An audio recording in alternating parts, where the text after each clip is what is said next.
so today, this is all about evolution. And, as I considered some of the things we've been talking about, I realized it's almost a science class we're having here, which is nothing wrong with that. And, today might actually seem to be more science than theology. That's also okay, because the two are interchanged. The two are important. So, let's start.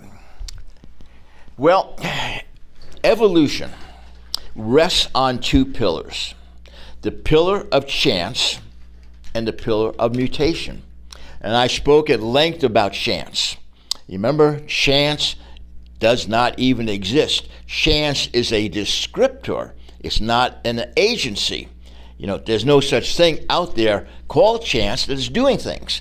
We simply are acknowledging what has been done. Now, Sylvia will share a devotional that she wants to read.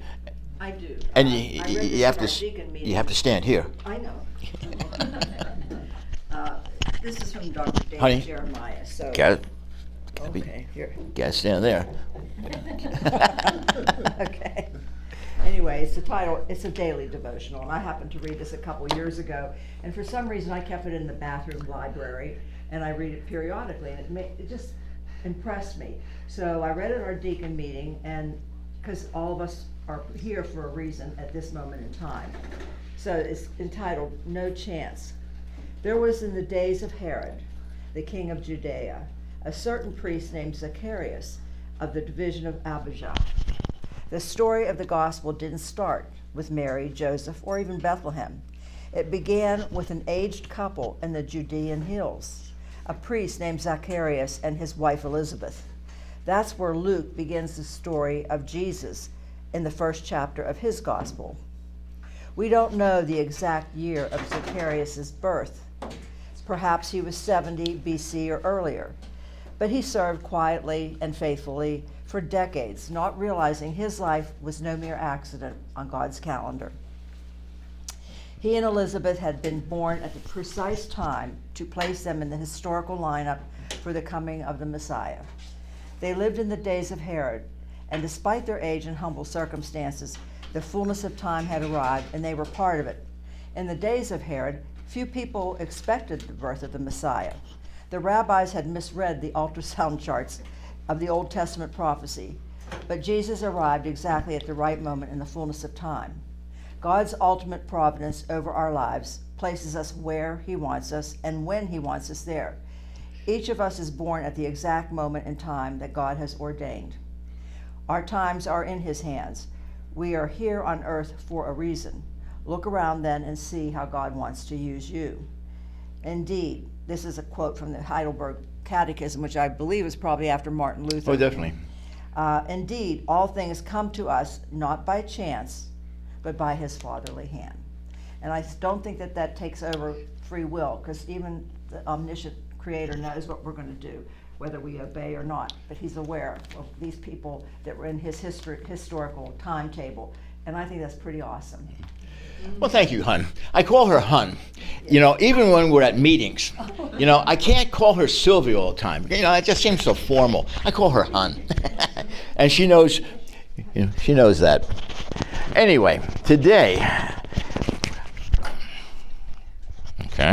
okay, so today, moving on to mutations. Now, we left off last week, and I wanted to back up a little bit. Last week we talked about mutations, and I think the question came up, are there good mutations? And the answer is, well, what do you mean by good? Okay, what do you mean by good?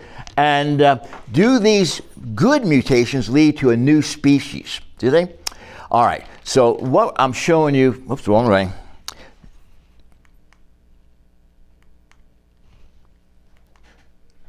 Okay, do you recognize that? Sure. Okay, that is binary code. Okay, when you play with your phone or go on your laptop or go on your PC, that is what's happening in the background. These are a series of ones and zeros, okay? There are just zillions of them, all right? That is binary code. Now, suppose you decided that you didn't like that one there. You decided that one of those digits needed to be removed. Or you decide you need to change it. Or you decide you need to add another one. What do you suppose is going to happen to your computer program? Kaplooey, right? Because you cannot change that binary code unless you know what you're doing. Now, in order for our computers to do the wonderful things they do, we have a number of what they call interpreters, built software that interprets it and turns it into a language we can understand. So in other words, we are interfacing with the binary code through several layers of interpretation. But anyway, you can't mess with that, or else you simply get an error. It just won't start, won't do what it's supposed to do. So here's the thing.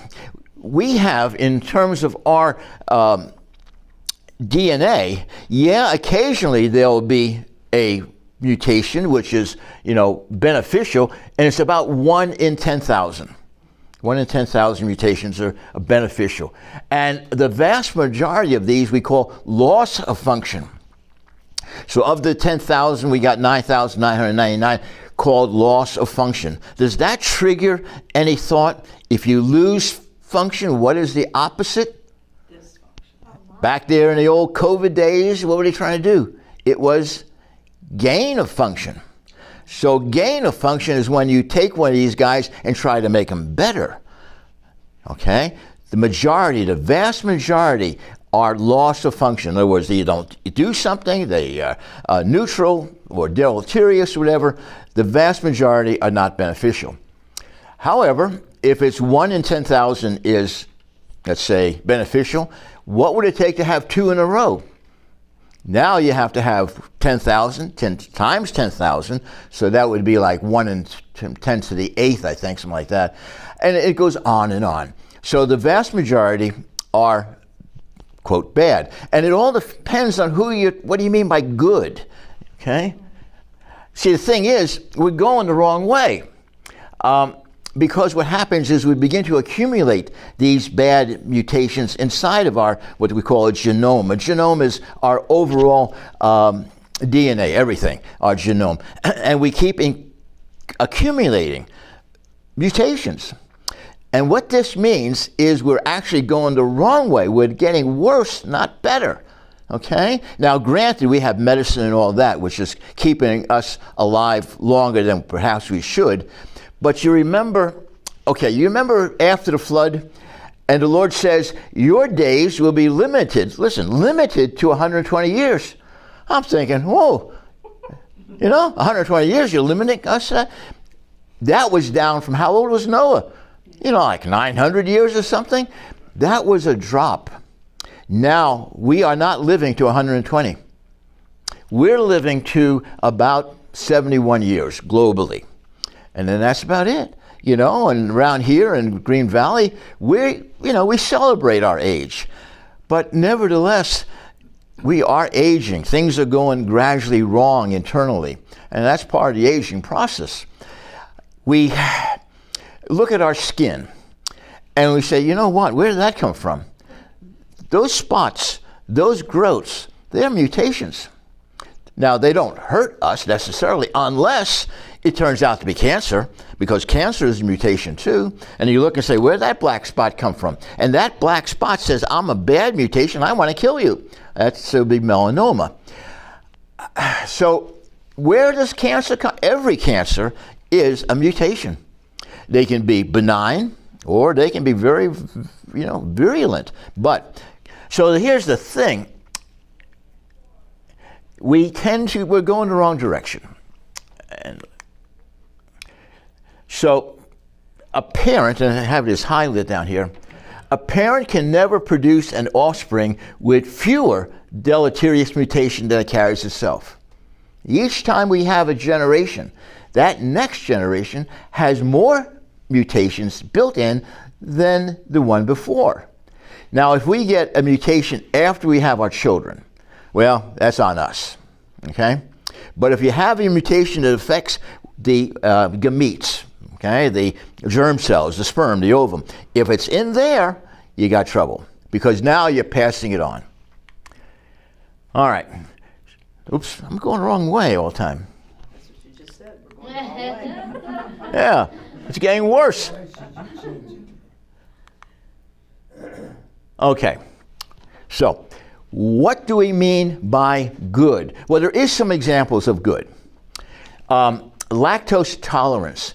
You know, as babies, we are able to digest milk. That's what babies do. But lactose tolerance is not common in adults. We get lactose intolerance. And so you go to Fry's and you go to the milk section and you get something called Lactaid. That is milk with the lactose taken care of. And you know what? I feel a whole lot better now that I'm doing lactose-free milk. And it's right there, you know, in the cabinet. And there are some people, though, who are lactose tolerant by a good mutation. Okay? There's some who have a decrease in osteoporosis by a good mutation. And there are some who have HIV resistance. Okay, good examples. However, it's still not a new species.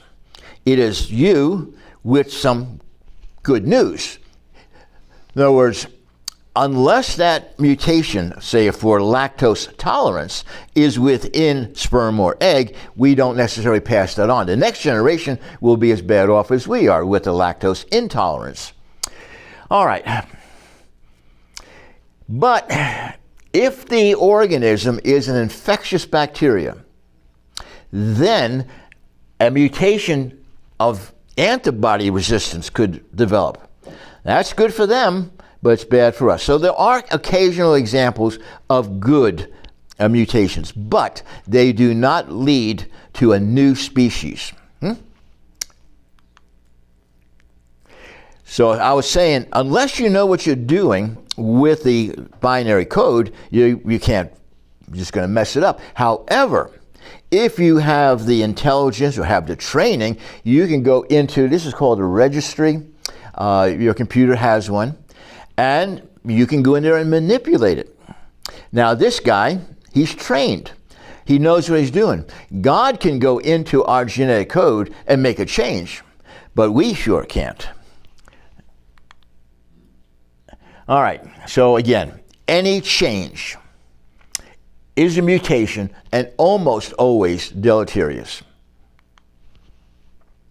Okay, so this is old stuff. You probably learned this in high school. I don't mean it's that old, but... Do you remember studying evolution in high school? You remember they brought out the thing called the peppered moth example? Peppered moth. Okay, if you look closely, you'll see there's two moths on a tree bark. A black one and a white one. Now, the color is a mutation. If you're a bird, which one are you going to pick out? You're going to pick the white one. So having a black coloration is a good thing. The birds aren't bothering you. Why is it, by the way, why is that tree black? Because of soot and all that. This is environmental coloring. You remember that? It's peppered moth. But once the industry goes away, once the environmental pollution's gone, now who's got the advantage? When the trees are now white, now it's the white moths. But the point is this: whether you're white or black in terms of your mothness, this is survival of the fittest. However, both black and white moths were already there. You didn't make a new species. You just happen to favor one over the other. So what's natural selection? It's the environmental favoring of one over another, but it's not the creation. And my favorite saying is, survival of the fittest is not the arrival of the fittest. That belongs up there with chance, or something to be thought about. Anyway, if enough time went by, eventually though, a new species is created. Now, that's not me saying that. That's the evolution point of view. Evolution says you get a random mutation, results in survival of the fittest, and ultimately, given enough time, you got a new species. That is what they teach. That's what they believe. But nothing new was created. You simply have a population favoritism going on. All right, now, again, do you remember this from your days of your back in school? Okay? What this is showing is the supposed progression from a very simple, in other words, the cyanobacteria, test your eyesight, but there it is up in the upper left-hand corner. This is the progression of changes in life from a single-celled bacteria to a sort of like a paramecium creature there with a little tail, and then to fuzz, and on it goes. It goes into that, goes into fish, and fish go into amphibians. Remember, amphibian can be both in and out of water. So, the theory is, well, life begins in the sea, and gradually, you get fish, and then the fish sprout legs, and then they begin to say, you know what, I think I'll go on the beach. And they crawl onto the beach, and they become amphibians. The amphibians say, well, I don't like being an amphibian. I'm going to become a reptile. And then on and on it goes, right? So you go to become a reptile, then you go to become a mammal. Okay, as with hair. And then you become a primate, a monkey, and so on and so forth until you finally become a person, a species. We're the species Homo sapiens, means man the wise. Okay? Here's the thing. Evolution is driven by mutations by chance. And this is the classic ascent of man. Okay, you have primates to walking primates to maybe walking better primates to us. That's the ascent of man. This is what Darwin had proposed.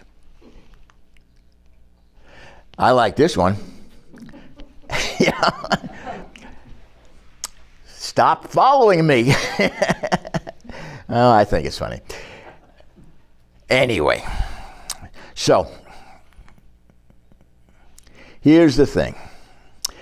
I taught in the biology well over, high school and college, community college, probably combined 15 years or more.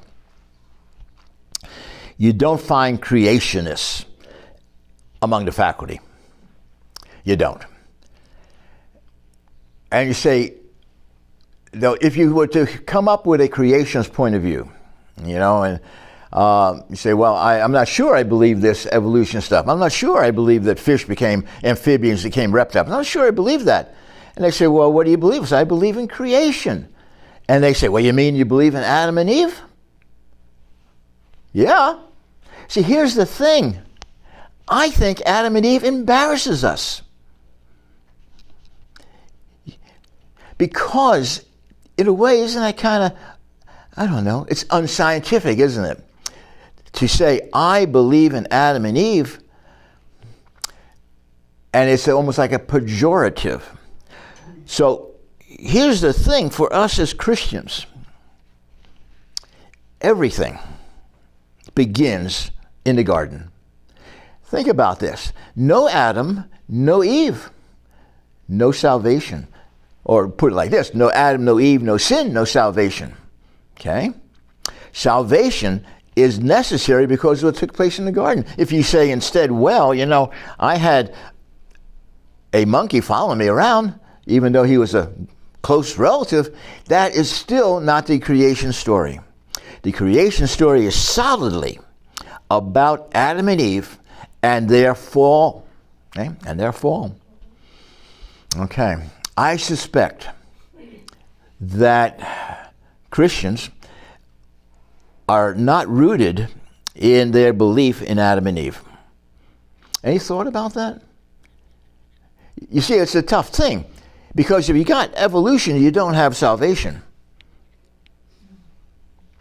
unless you kind of manipulate things around, because it requires that fall from grace. And then even among Christians, okay, even among Christians, they'll say, you're a fundamentalist. Well, are you a fundamentalist if you believe the fundamental things? It's not quite the same.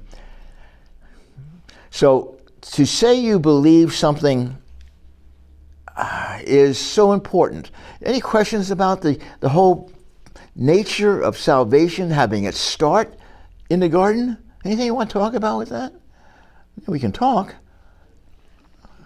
Okay. Yes, hon? One of the things that I always think about with evolution is, well, where are those in-between things? I mean, they would be gone if they weren't good anymore. You know what I mean? Like, we still have paramecium, we still have fish, we still have lizards, we still have all those steps that we would have gone through to become man. So why aren't there more evolutionary things happening right now? Why don't we see these half lizards, half men? That is true.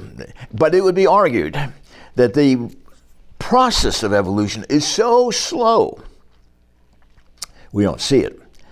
I'll be showing you something a little bit that addresses this. Okay, it does address it. Okay, so Adam, Eve, sin, the fall, the promise of redemption, that's all part of our faith. Let's take a look at something like an eyeball. All right. Now, if you had a good mutation, how many parts of the eye have to work simultaneously? You see, because the thing is, if it doesn't work perfectly, you are now at an evolutionary disadvantage. It has to work perfectly. So if you have all parts but you don't have a retina, you are blind. That makes you at an evolutionary disadvantage. All these parts have to work together at once. And that's not going to happen by chance. So let's take a look at this.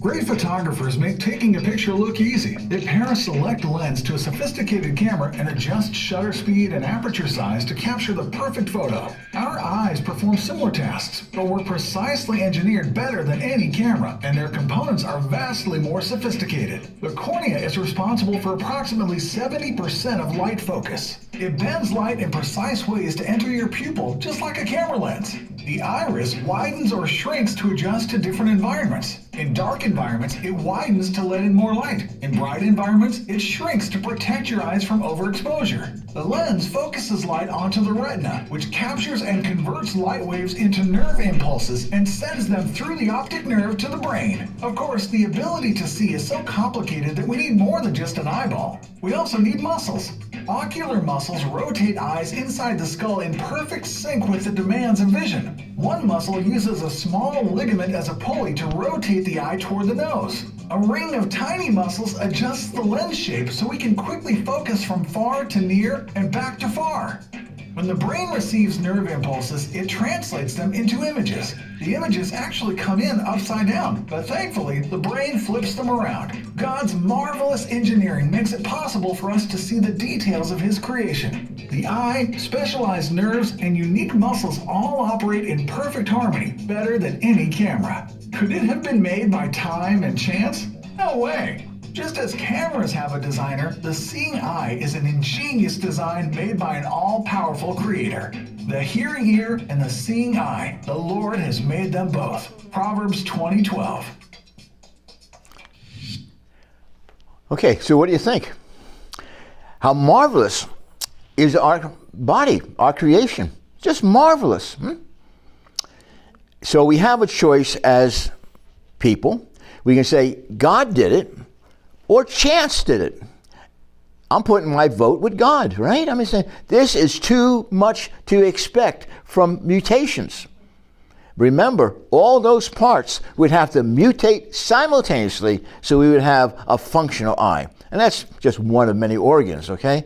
We are fearfully and wonderfully made. All right. Well, let's talk about dogs. How can you go wrong talking about dogs?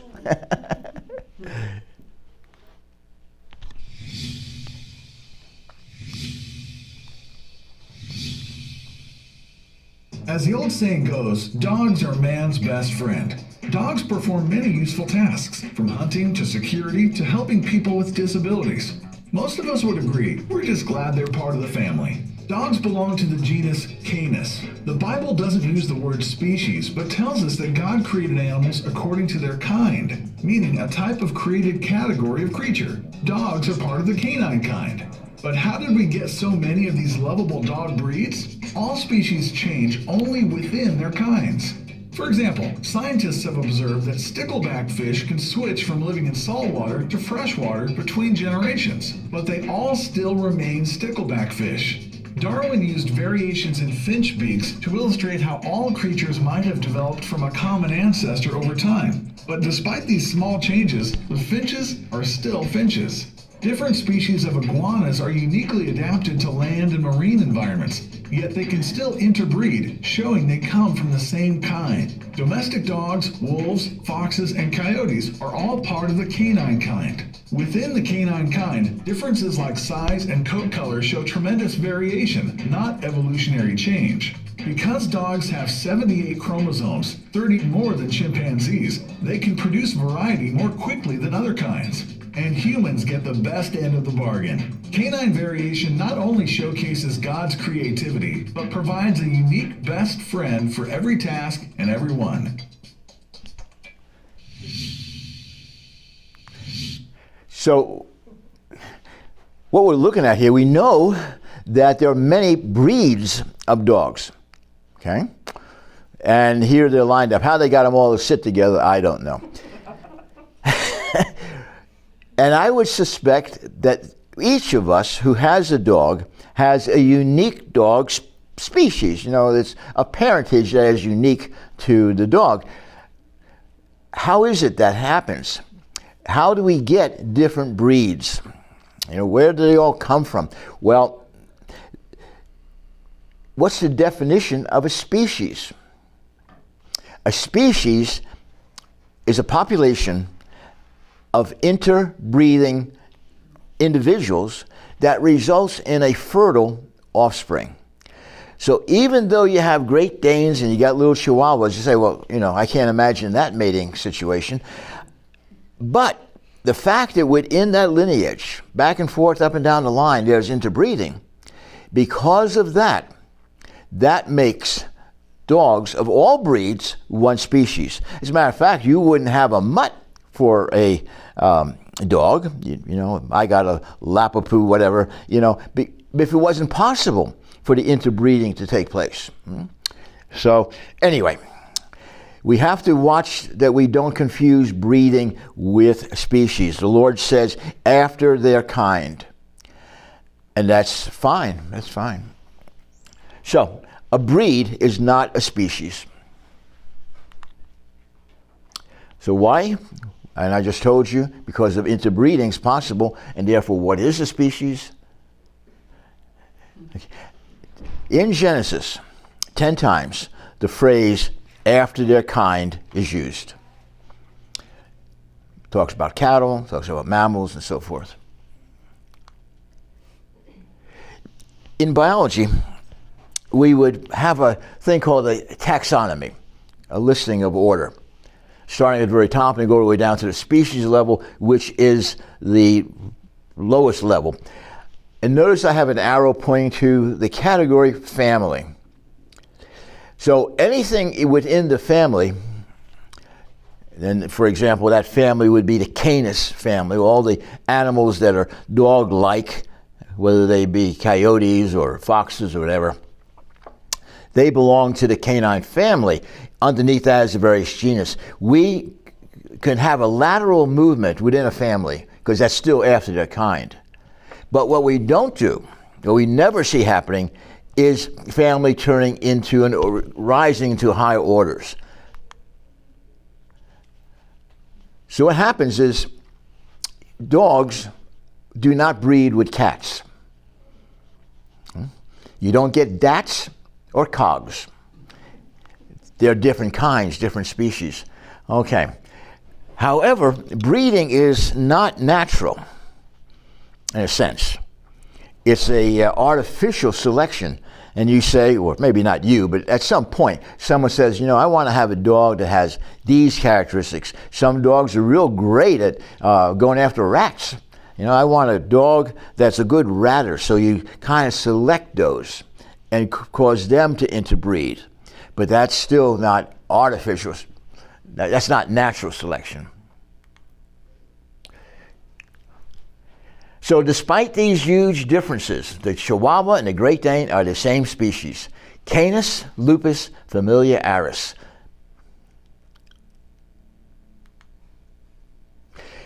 Now,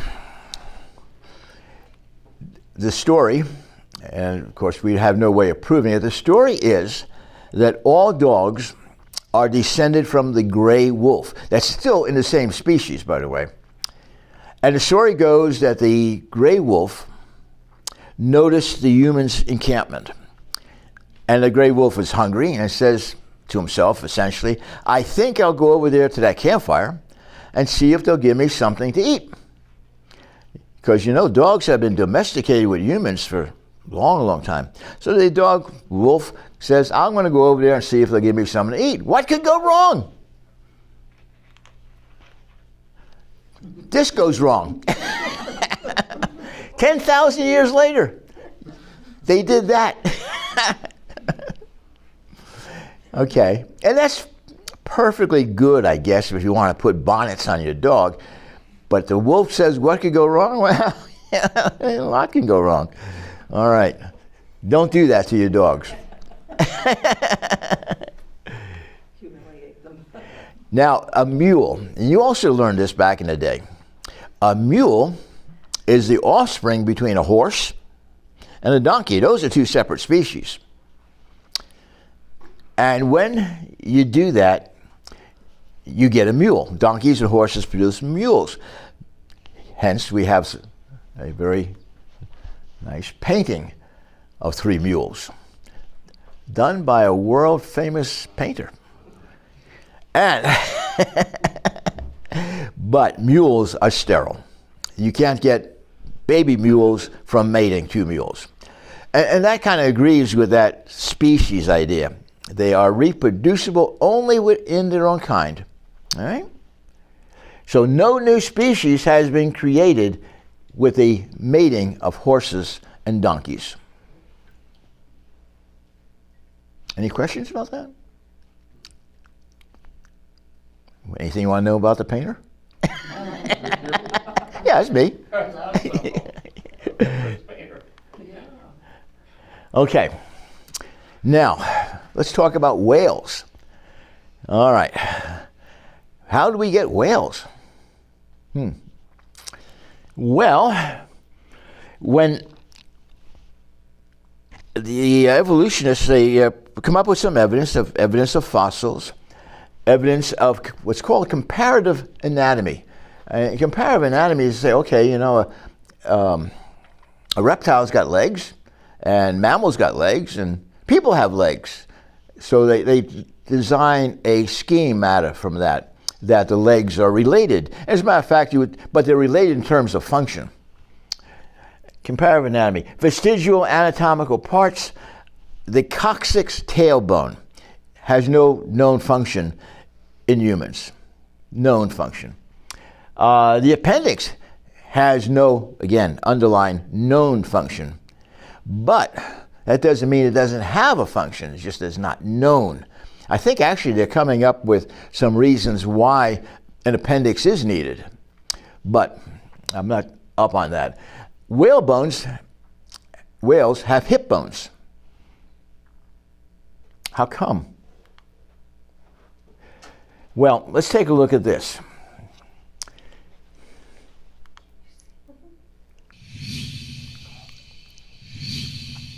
The fossil record. Do fossils really show that creatures gradually evolved from simple to complex? The late fossil expert and evolution defender Stephen Gould recognized they didn't. He said the fossil record shows two clear features. One, sudden appearance, and two, stasis. When a new creature is discovered in the fossil record, it shows up suddenly and fully formed, with no gradual forms that led up to it. That's sudden appearance. Then its basic form stays the same. It doesn't evolve, and that's stasis. All kinds of fossilized creatures show sudden appearance and stasis, including creatures like crinoids, mosasaurs, beardworms, horseshoe crabs, lobsters, and trilobites. Rather than gradual evolution, the fossil record shows each animal form suddenly appears. Trilobites have perfectly formed body parts right from the start. They show up suddenly with no ancestors and have some of the most complex eyes that ever existed on Earth. Does that sound like slow, gradual evolution? They first occur in Cambrian rocks, which often represent the first deposits from Noah's flood. But even when found high above Cambrian rocks, trilobites still look like trilobites, as though they were created to reproduce more of their own kind. In The Origin of Species, Charles Darwin hoped future fossil finds would show examples of in-between creatures demonstrating evolution. So far, it's just more stasis. Creatures appear suddenly, fully formed, and they keep the same form. And that's what we'd expect to find. God's fully formed creation we read about in the book of Genesis.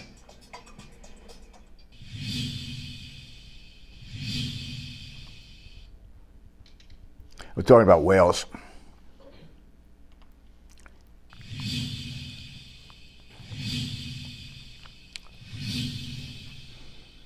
In 1859, Darwin speculated that bears evolved into whales. But does this story hold water?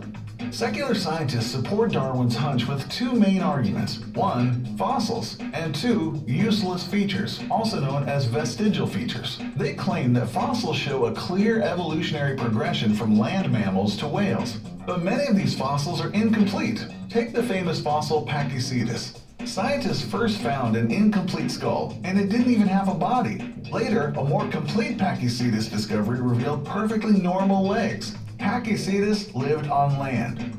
Or Rhodocetus, at first with only one head, spine, and a few other bones, secular scientists imagined it had front flippers and a whale tail. But just like Pachycetus, later discoveries revealed that it was just a land-dwelling mammal. Sadly, some museum illustrations still show whale tails on Rhodocetus. Without Pachycetus or Rhodocetus, the main missing links vanish from whale evolution. So, we have whale kinds or land mammals, but nothing in between. Secular scientists often point to vestigial features as evidence for evolution. They assumed that certain whale hip bones were useless legs left over from land mammals evolving into whales. Come to find out, those bones play a pivotal role in helping whales reproduce. They aren't useless at all. The most complete scientific evidence refutes Darwin's hunch. Instead of transitional fossils and useless features, we find fully formed creatures according to their created kinds. Okay, interesting. Right? Actually, I had one more. Sorry about that.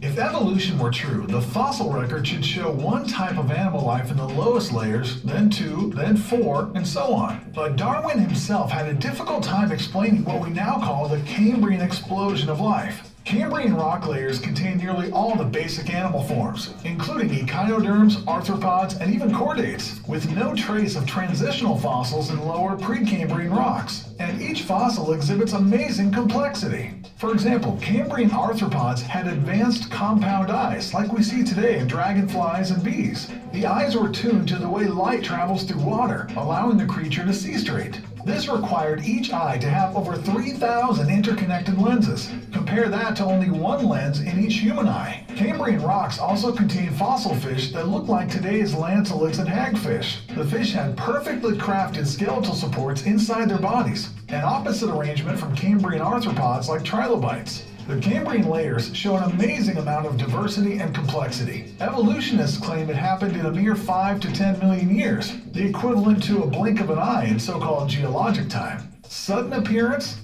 Instant complexity? That doesn't sound much like evolution. Instead, the fossil record shows fully formed creature groups right from the start.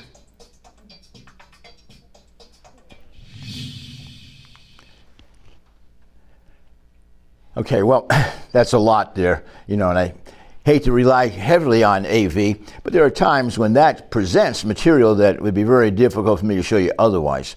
Okay, so about these that we just saw, any discussion, anything you want to ask, anything at all to say about them? Or?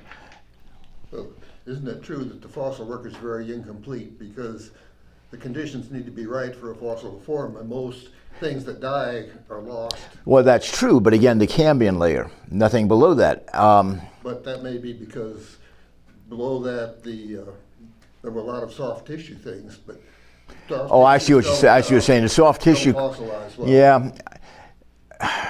So what you're saying is the soft tissue creatures would not necessarily fossilize. I think that's true, isn't it? And it's certainly true that in different places on the Earth you see different fossils because the conditions are not right elsewhere. But what type of soft tissued organisms would that be? Let's say we got the chordites, you have the echinoderms. So even a echinoderm, that has a hard body. And that's pretty low on the phylum.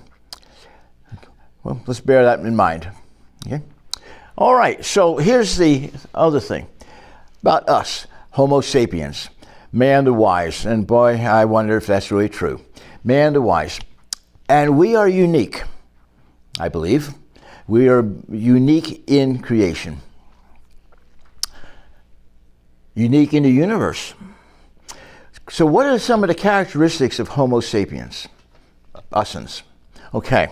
Well, language, tools, shelter, fire, funerary rituals, art, and music. Now, you could say some of the great apes perhaps use a stick to eat, the termites. All right, that's a type of tool, I guess. The creation of shelters and so forth, that's pretty much characteristic of us. The ability to make fire, now there's one. And then to care for the dead and have some sort of ritual that goes with that. Art and music.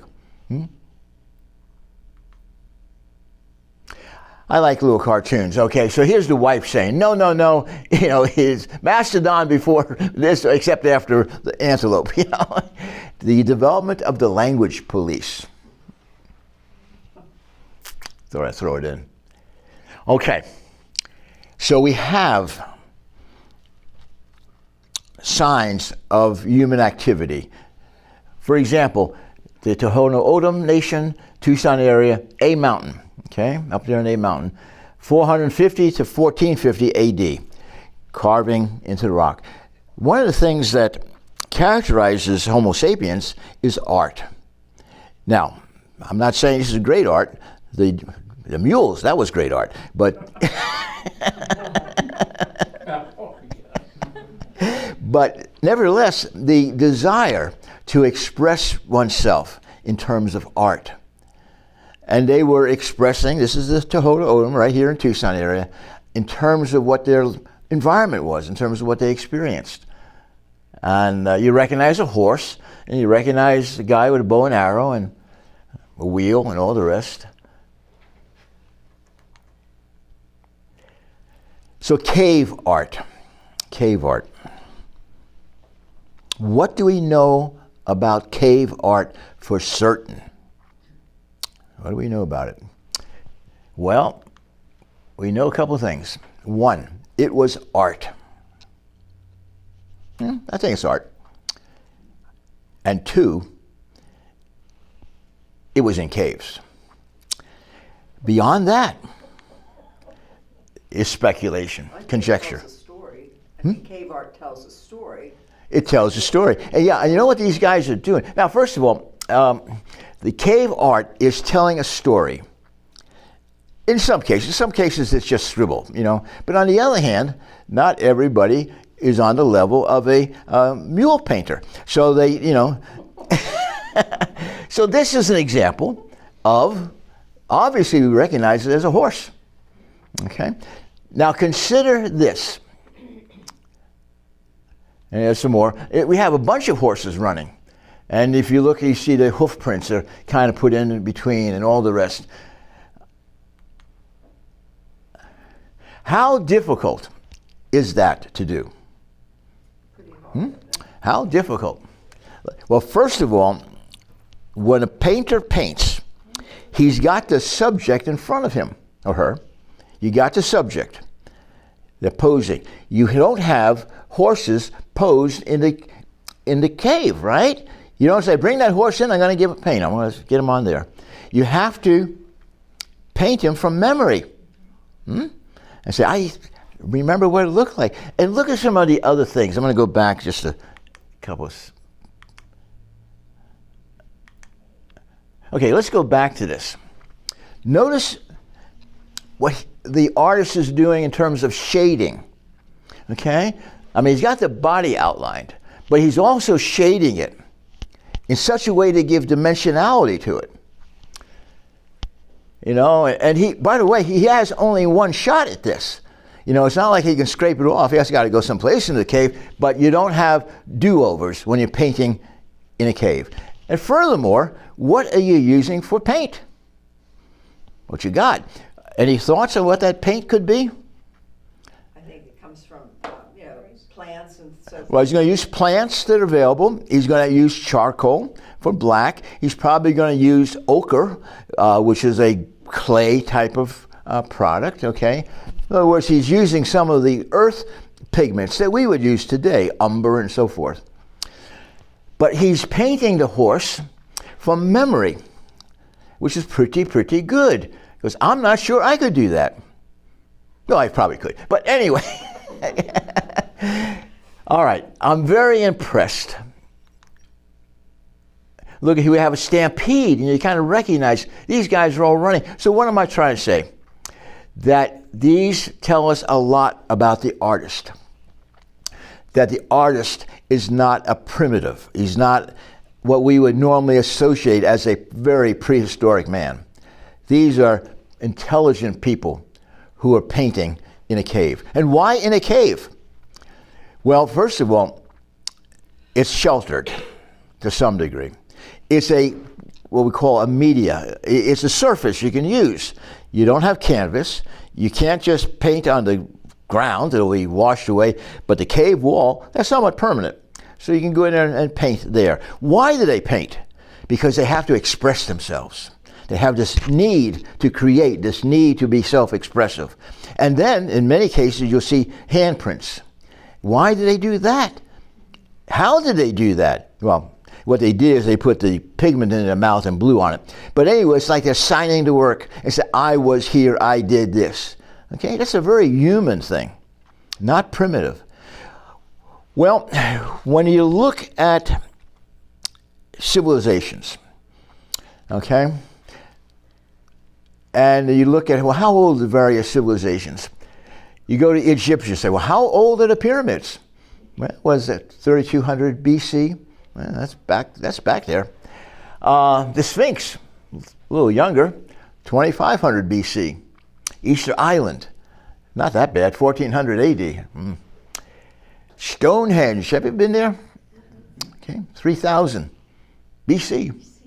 The Sumerian civilization, 4500. Mesopotamia, 4000. China, 1720 BC. The Mayans, the Aztecs. Actually, the Aztecs are much more modern than the Mayan. Persians, 550 BC. Greek, 27 BC. Indus, that's India, 3300 BC. The oldest of them all is the one I have in highlight. That's the Sumerian. Okay? Where was Samaria? Where was Samaria? Oop. Well, first of all, the age of civilizations fits this Genesis account of being 6,000 years ago or less. Okay? I go to Samaria, what's that? 4,500 add, BC, then I add on 2,000 for AD. You got what? 6,500 years ago. It's in shooting range. So where is Sumeria? Remember, the Bible speaks about the Tigris and Euphrates River. This is ancient Sumeria. And do you notice a city, or town, I guess, that is important to us biblically? I'll just step aside. Abraham came from Ur of the Chaldees. So this is Abraham's town. Okay? So, and look at where it's located. It's located where the flood took place. Now, granted, I'm not sure the flood was global, but it was certainly global for these people as they understood it. Ur of the Chaldees, the hometown of Abraham. And from there, we move on through all the rest of the Bible, all the rest of Genesis. You see that? Isn't that neat? I think it's neat. Because, you know, the evolutionists don't give me a good answer for the age of civilizations. They're telling me that mankind, Homo sapiens, is, 150,000 years old? Okay? That our species is 150,000 years old, but yet I only see civilizations at 10,000 or less. And this is what I say to myself. And